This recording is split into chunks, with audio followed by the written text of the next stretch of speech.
Maybe I might sit down next to this tree. Yeah. So, oi, coño. So, I was next to this tree, next to this pond over here, just thinking because I wrote like the starts of like a small little workshop book for processing feelings and stuff. Um, oh, Maybe about 2 to 3 weeks ago, and I kind of just had the thought right now within myself that whenever we tend to do things and we have feelings muster up that make us feel like, oh, we can't do it, we can't possibly have these like negative beliefs start coming up, we tend to look at these. I feel like I need to do this. We tend to, I'll still do it just in case. We tend to believe and feel that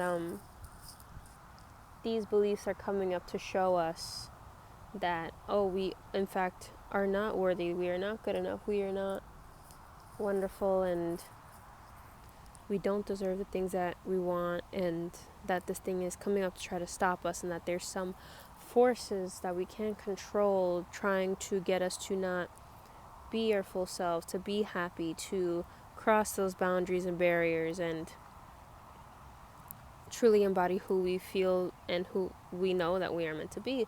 And I kind of realized with listening to like this person's affirmations that I'm like, sorry, listening to like this content creator's affirmations on Instagram repeatedly over 10 minutes, I realized in this moment that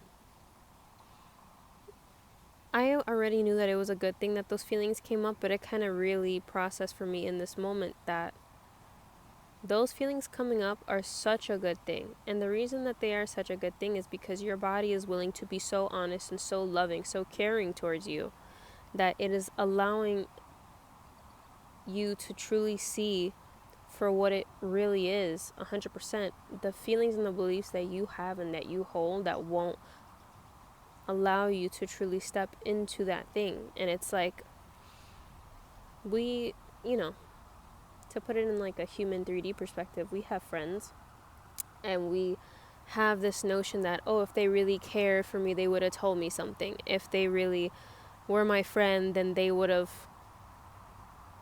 told me or warned me about the signs of, let's say, like this toxic relationship when I told them about it, or like this job and this, that, and the other. And a lot of times people will have a mentality of, oh, it's their life, like I'm not gonna tell them anything about it, like they gotta live on their own, they gotta do things on their own. But yet other times you'll have like a really die-hard best friend, and you'll have an honest best friend that will tell you the uncomfortable thing.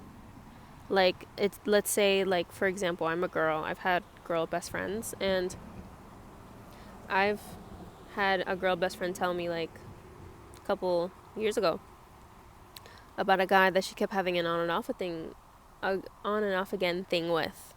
And I eventually kind of just told her, like, hey, do you want me to be honest with you? And she said yeah. And she said yes in a reluctant way because she kind of knew what I was going to say. But I told her what it was, and I said, this guy, it seems like he's manipulating you. It seems like he's doing XYZ, 1, 2, 3, and you shouldn't take it anymore. And I feel like you know that you shouldn't take it anymore, but he has, done so much that you feel like you don't even deserve to stand your ground and to walk away. And to really say no, even if he were to come back. And like, at the end of that whole thing that I told her with all the details, like I told her, I understand that you like this guy, and if you want to continue to pursue that, you can, but I'm going to tell you from the truth, like from the start, because this is, I think, the second or third time she told me about this guy. I told her, I'm not going to stand by and let you do something that you say that you don't want to do. I'm your best friend, and I'm going to tell you right now, let him go. Let that fucker go. Like, I'm not going to sit here and let you do something bad to yourself. I love you enough that I will tell you what it is, and I will be the one person that you could look back and say, oh man, like someone did warn me that I shouldn't have done this when, or if things, don't pan out the way that you would prefer them to. And I told her as well, I don't want you to continue to move forward in a situation and to try to talk to people about it, and everyone keeps doing the same thing. Oh, well, it's your life. You got to figure it out on your own. You got to learn on your own. Like, and you look back and you wish that you had someone to be so honest with you about what it really was and what, you know,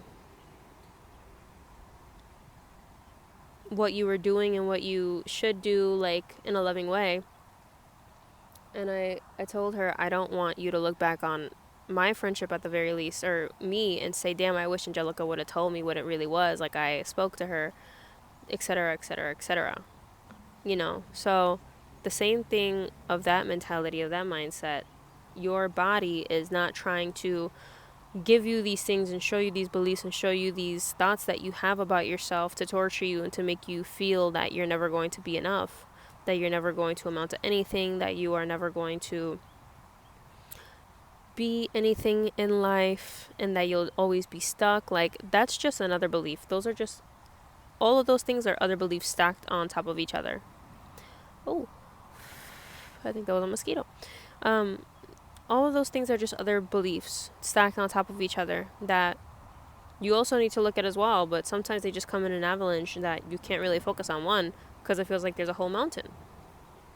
But essentially, your body is so willing for you to be what you say you want to be, to feel what you are affirming to yourself day in and day out, that it is going to show you exactly what is in your way in order for you to move forward. You just have to handle the obstacle in front of your path. And that's exactly what your mind's doing for you. That's exactly what your body and your nervous system are doing for you when you hit a lull, when you start having doubts, when you start beating yourself up for doing the thing that you know you want to do, that you've always felt like you wanted to do, that you feel like is a part of who you say your highest timeline is, your highest self is. Your body's in full support, and it's going to show you honestly. This is what you feel that is prohibiting you from truly accessing this feeling and this state as much as you truly want to. And that's just it. And we shouldn't take it so...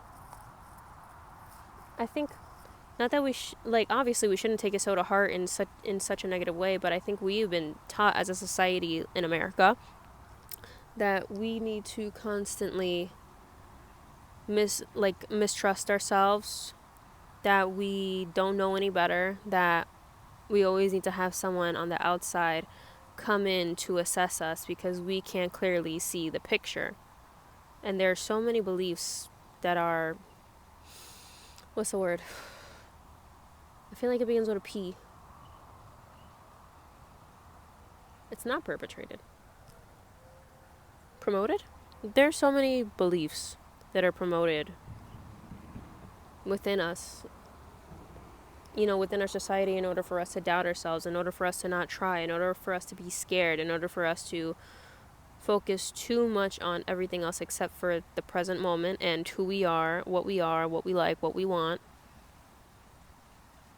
And that prohibit us from really focusing on our feelings. And we just need to, one by one, acknowledge these thoughts, acknowledge these beliefs, and truly assess them so that we can really see, like, hey, is this me? I've been taught this thing my whole life, but I don't think I ever had that thought. I think I was just told that too many times that I thought that that was my thought, that I started to believe that that was my thought. But I don't think I ever really had that thought ever. Personally, for me, when I was a kid, I never really truly had a negative thought about myself or a negative belief about myself.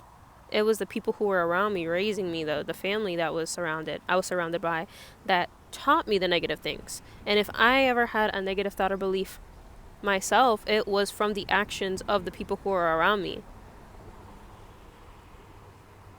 And beliefs and doubts and feelings, they transfer to us telepathically. There you go. That's the word. They travel to us and they communicate to us telepathically through, within our childhood.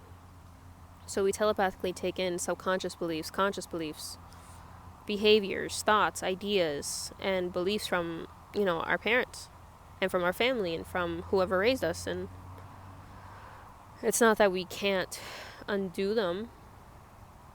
It just takes awareness, it takes patience, it takes intention, and it takes love. Primarily it's love. And a willingness to say, hey, I don't like this. I know what I want because I saw what I don't want. Or, I want this. I know I want this. Okay, what do I feel like is in my way, prohibiting me from having that? What belief do I have? So, yeah. That's all I have to say right now. And I'm going to continue the rest of my little frolic in the park. So, yep. That's about it. Thank you for watching. Bye. Oh my god, I stopped at 11:11. No, it's 11:19, 11:20.